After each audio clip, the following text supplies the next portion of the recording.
Plusieurs personnes vont confondre un étalonnage versus un test de fonctionnement.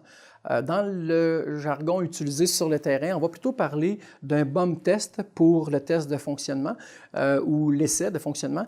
Et pour la calibration, le vrai bon terme est l'étalonnage. Donc, pour les besoins de la cause, on va se parler de calibration et de bump test. La différence entre les deux, c'est qu'un est beaucoup plus concluant que l'autre, c'est-à-dire qu'il y en a un qui va me permettre de vérifier la précision de l'appareil versus le bump test ou la vérification de fonctionnement qui, lui, n'est simplement qu'une petite injection de gaz à l'intérieur de l'appareil juste pour en vérifier le fonctionnement, c'est-à-dire qu'il réagit normalement à la présence d'un contaminant X.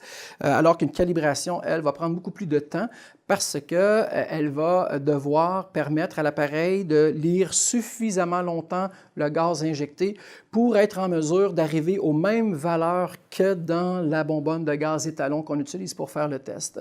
C'est un petit peu la distinction qu'on pourrait faire entre une calibration, un étalonnage et un bump test, un test de fonctionnement.